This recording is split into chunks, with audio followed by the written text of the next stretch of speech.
Romance of Sui and Tang Dynasties Chapter 35.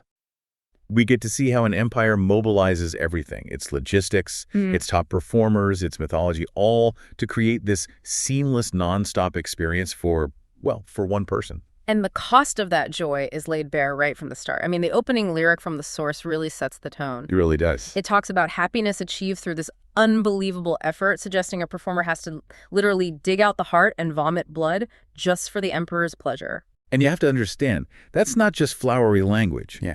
It's the operational philosophy of this court.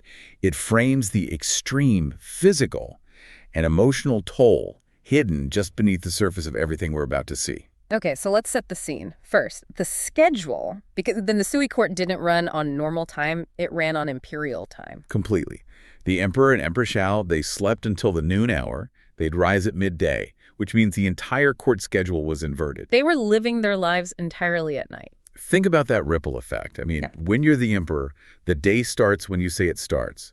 So for thousands of staff and performers, all the prep for this nightly event, the Clear Night Tour, had to be perfect, all done under immense pressure in the dark. Okay, so let's unpack the sheer logistics of this Clear Night Tour. Yep. The scale of preparation moves pretty quickly past lavish, straight into, frankly, absurd territory. Oh, it is. It was planned and executed with military precision. For a start, the emperor issues an edict for 1,000 horses for the imperial guard. 1,000. 1,000. But here's the key detail, the thing that shows you the mindset. He didn't want them all in one place. Half were to be waiting at the palace gate, and the other half way out at the West Garden. Why do that? Why split them up? It's all about power and unpredictability. It guarantees instantaneous security, seamless travel, no matter where the emperor's whim might take him in the middle of the night. That kind of dispersed, always ready force is the measure of their logistical capability. And my favorite detail has to be the catering. Oh, the catering, yes. I mean, just imagine being the Ministry of Supplies that night. They were ordered to prepare provisions everywhere. Everywhere. In the courts, the halls, the temples, even on mountain paths. On mountain paths, just to ensure palace attendants could dine anywhere the procession might happen to stop. So you've got the entire state bureaucracy running pop-up restaurants on hiking trails, just in case the emperor feels like a snack while admiring the view.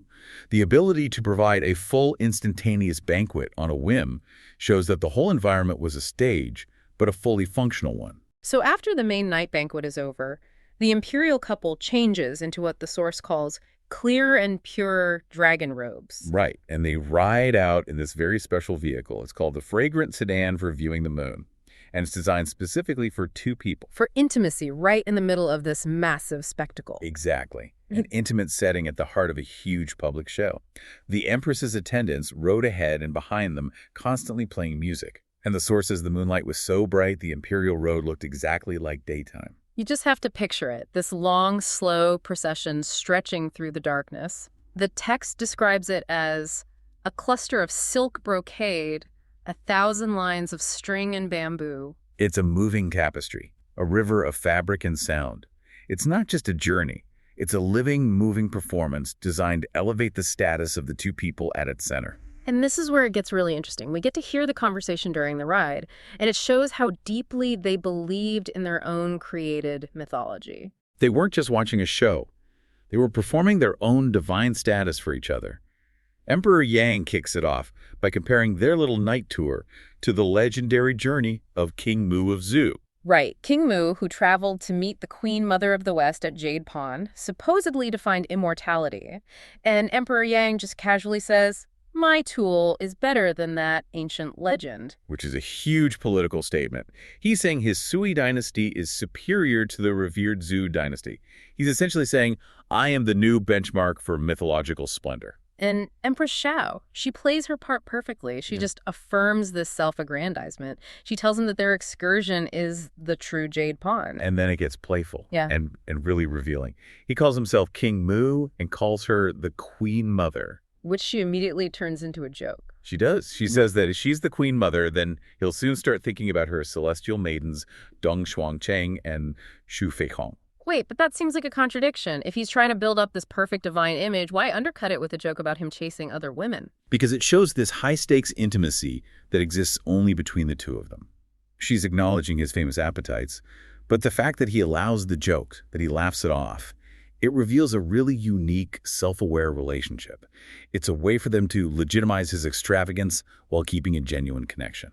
So the procession finally arrives at the spacious and magnificent hall. The venue itself is enormous, a white stone platform built for 1,000 people, decorated like a frame of fireworks. And before anything even begins, the emperor shows his incredible attention to detail.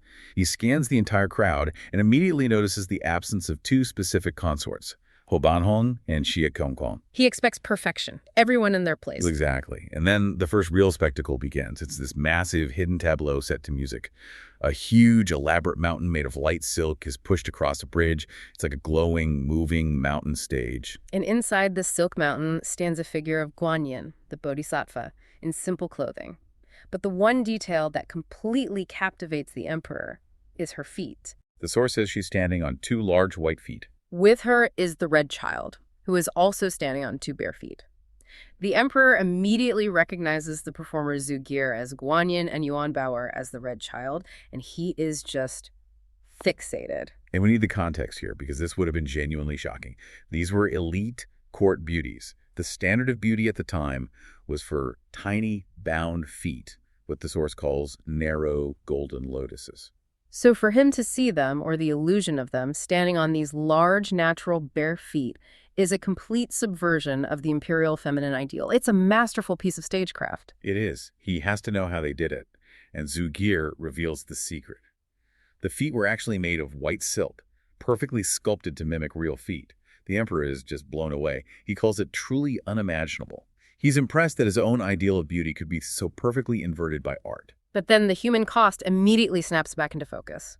While the emperor is marveling at the silk feet, Emperor Shao, who seems to pay more attention to the performer's welfare, pulls the red child Yuan Bao'er closer. And she finds the girl's arms are ice cold from standing motionless for so long in the night air.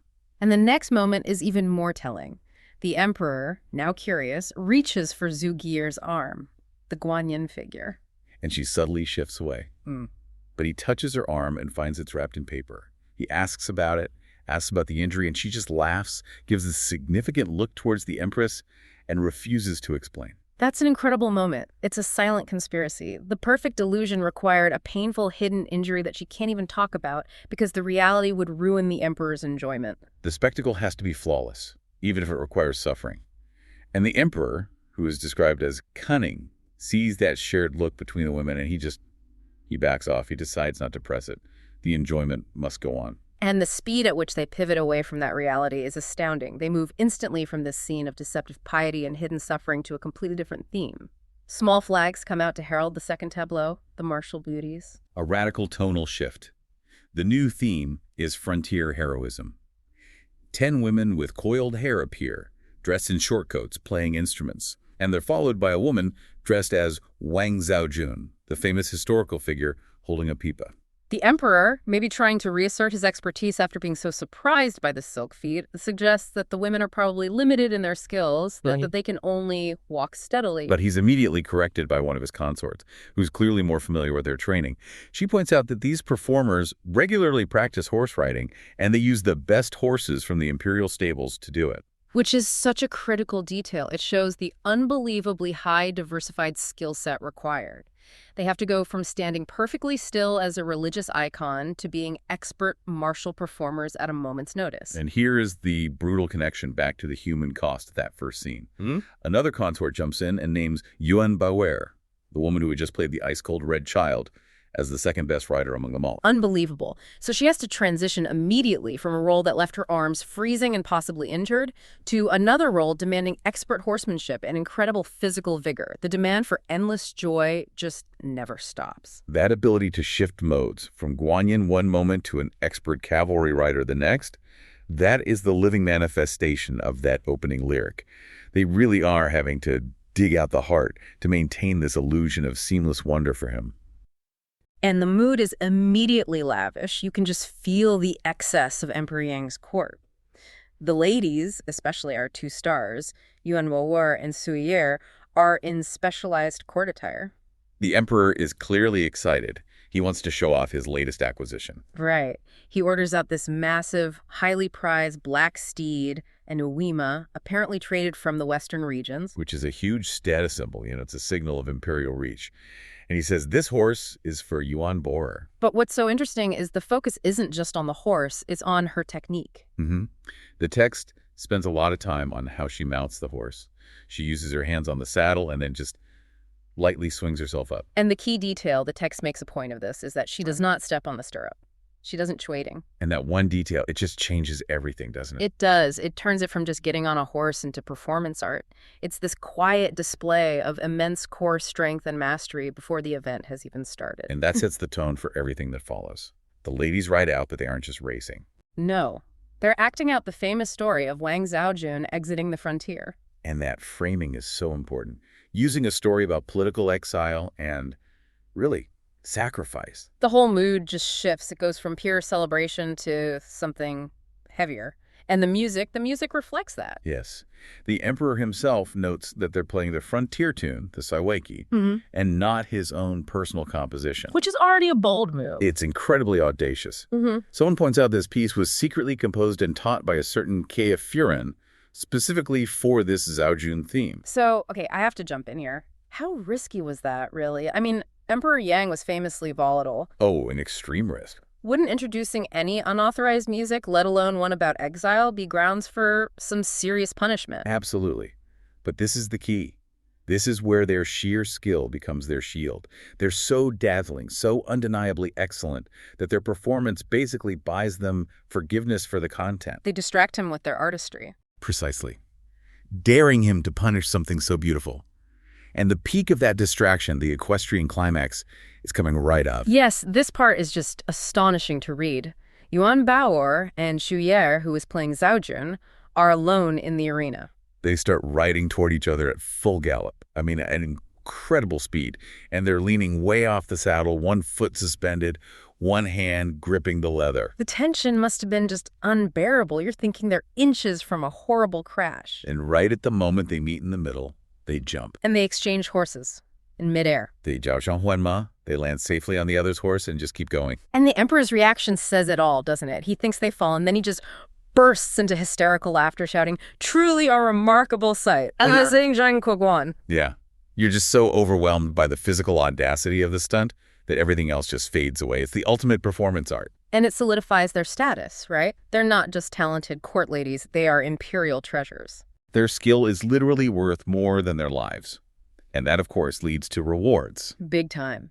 The emperor gives Xu Yer his own solid gold palace fan with a jade rabbit pendant. And Yuan Baoer gets a golden hairpin, a long-two jinzan, that he borrows right off the empress's head. And he's laughing, calling her a naughty girl, how clever she is. He's just completely swept up in the fun of it all. He's celebrating the performers, but he is not processing the narrative that he just enacted. So with the adrenaline from the horse swap wearing off, the evening transitions, and this is a really critical shift. They move indoors. Right, from the cool moonlight of the arena to a lavish, intimate feast, embroidered stools, silk carpets. We're moving from dazzling chaos to quiet reflection. And even here, the emperor insists they continue with the new music. He actually overrules a suggestion to play his own verses. He wants more of the frontier tune. He's hooked on the novelty. He has no idea. He's basically setting the stage for a critique of himself. This is where the song cycle, the four paizhi, begins. So talk a little bit about what these paizhis are doing here. Well, these song cycles were really powerful narrative tools. And by using the Zhaojun story, they are injecting tragedy right into the heart of imperial pleasure. And the Empress Xiao, she seems to get it more than he does. She does. She's clearly more perceptive.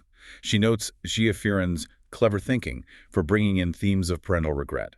She understands this isn't just a sad song, it's commentary on the cost of imperial decisions. And the lyrics, sung by Xu Yer as Zhaojun, are just scolding. Let's get into the first two. The first is Butterfly in Powder. It starts immediately with resentment.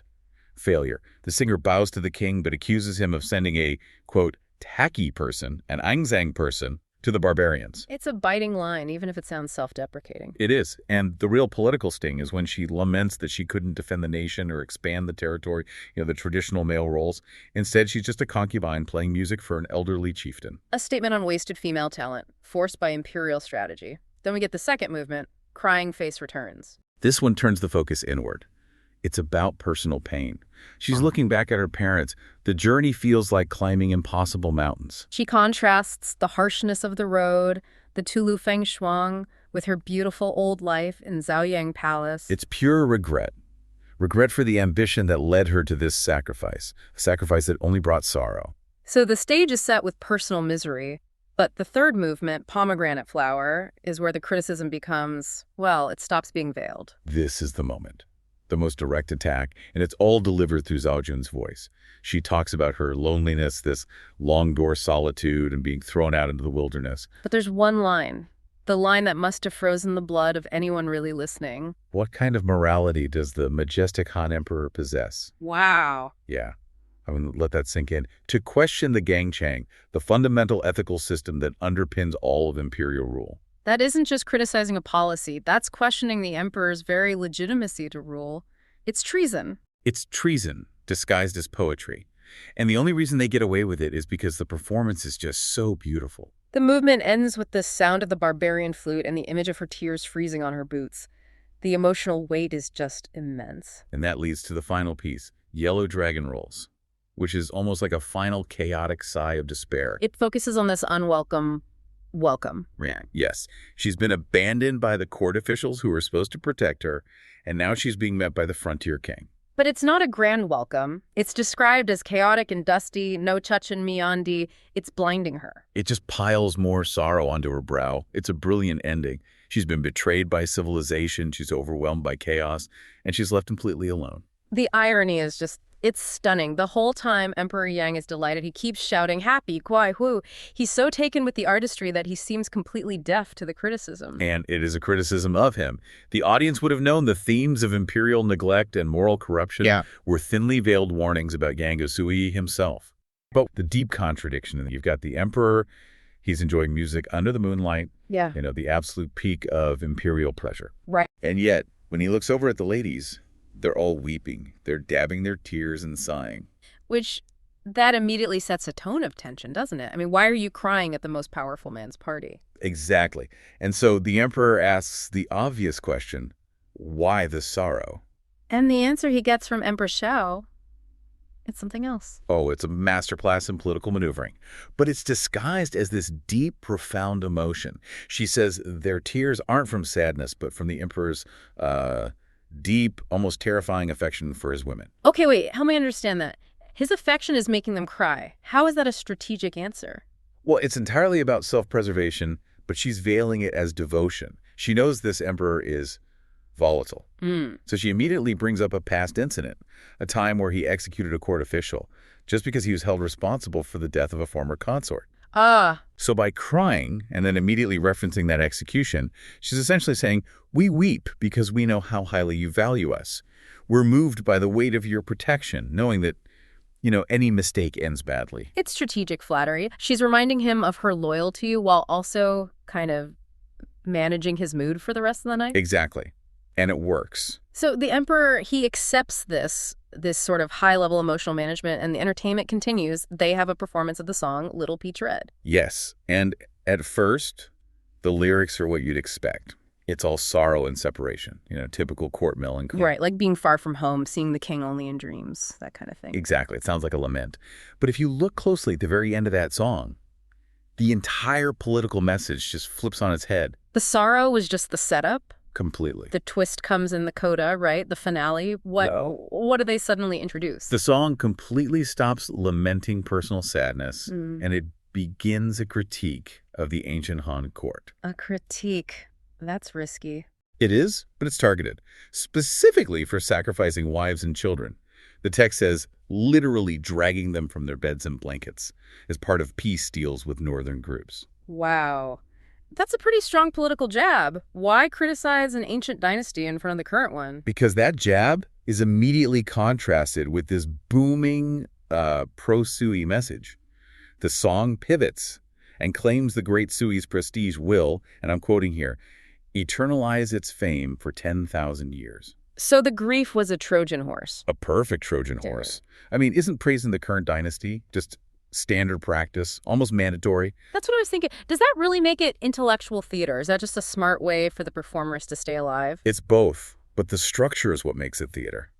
They successfully hid this intense political praise inside a very socially acceptable lament. They got the emperor to engage emotionally with the grief, only to pull the rug out and reveal the real point. The Sui dynasty is superior. And he loved it. He absolutely loved it. He praises the text for saving the main theme, the real point, until the very end, which confirms he was completely engaged with the ideology, not just, tapping his foot to the melody. Okay, so the emperor is satisfied. He feels validated. He decides the night needs to escalate. Of course. He calls for a grand banquet to continue at the Wanhua Tower. And this is where the real spectacle begins. This is pure spectacle. He orders a procession of thousands of red lanterns. The source says 10,000 all, carried by palace women, and they're organized into two massive, moving groups of light. The description is, it's just wild. They say it looked like stars shifting and dippers turning and fire trees and silver flowers. This isn't just entertainment. This is a public proclamation of power. It's theatrical proof of the dynasty's glory, a moving city of light. But even within this grand display, the personal drama, the politics, it's still unfolding at ground level. They ride for just a short distance, and then Empress Xiao, she suddenly stops her sedan chair. Right. And she looks back and sees that many of the consorts and ladies are still following her group instead of following the emperor. That feels like a problem. It's a huge problem, a high-risk moment.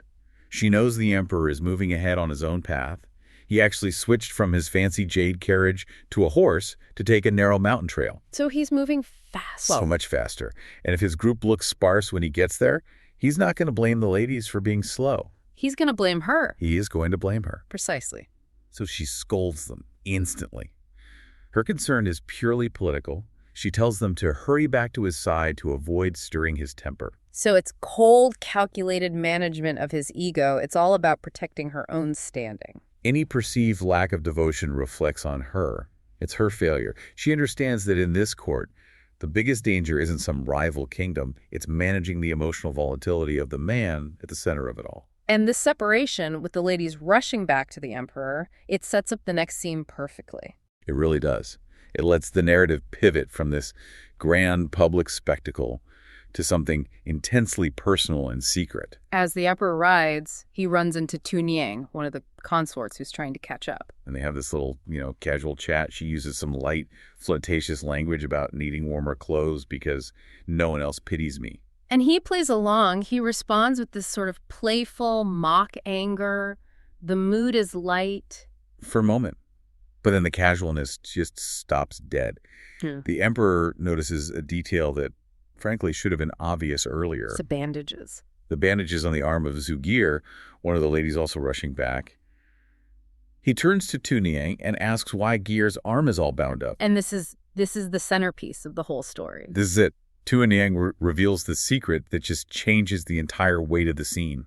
She explains that when the emperor was really sick with a debilitating headache, Gir was so worried about him that she secretly cut off a piece of her own flesh and cooked it into his medicine to make sure he'd recover. Wow, okay. I mean, for a modern listener, that sounds just horrific. It does. But we have to ground this in the culture of the time. This act, called giro, cutting your own flesh for a parent or a ruler, this was the absolute gold standard of loyalty. So it's more than just service or flattery. Oh, it transcends all of that. It was the ultimate physical statement. It says, my body is less valuable than your health.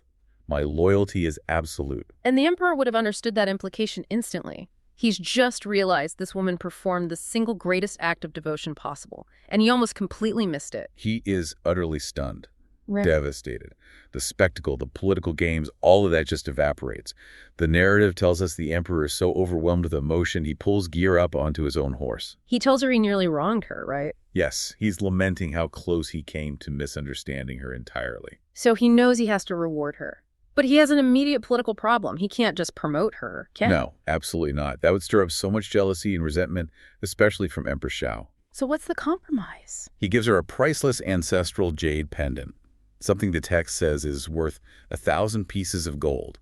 It's a private, secret token of his gratitude, wealth and honor, but without the public controversy. But Ger, she's not playing that game. She refuses the gift. She does. She refuses the gift and the promise. She rejects the earthly reward entirely. And this is where she elevates herself from just a loyal consort to this figure of of really high principle. And her reason is, it's fierce. It's absolute.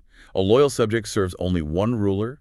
A virtuous woman serves only one husband. That is an incredibly powerful thing to say in that context. And she backs it up with an oath that binds her beyond this life. She vows that if she ever seeks another husband or another life after he dies, she'll be eternally condemned. She is demanding that their bond be absolute, forever. Her devotion moves the emperor to tears. Completely. He matches her intensity, swearing his own sacred oath right there to the heavens, with the stars and moon as his witness, that they will be husband and wife in the next life. And she reciprocates, saying she'll become a lost ghost if she breaks the agreement. It's this transcendent moment. Their relationship moves outside the fragile political boundaries of the court and into the realm of the sacred, a true, life-altering commitment. But that intense, intimate climax is immediately broken. Shattered, really, by the cold reality of the court. Another lady, Sue Wager, comes racing up to them.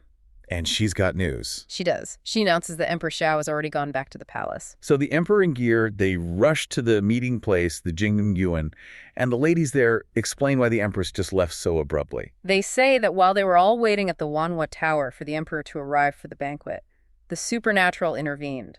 What happened at the tower? A sudden, powerful ghost wind blew through the tower. And this wasn't just a strong breeze. The wind was so violent it broke the windows and it extinguished all the lamps and candles. All of them. All of them, leaving the empress and all the ladies terrified and plunged into total darkness. So the grand imperial light show, the fire trees and silver flowers, is literally and instantly blown out. It's a huge omen. And for the emperor, despite the passionate sacred oath he just swore to Gear, he hesitates. He was planning to spend the night with her, wasn't he? He was. But this strange incident makes him pause. The source is very explicit. He's concerned about the odd omen, yes, but he's also specifically worried about the empress's displeasure. So fear of a ghost wind, and more importantly, fear of his living political consort, Empress Xiao, instantly nullifies the sacred oath he just made. In that moment, yes. He postpones everything and returns to the palace alone.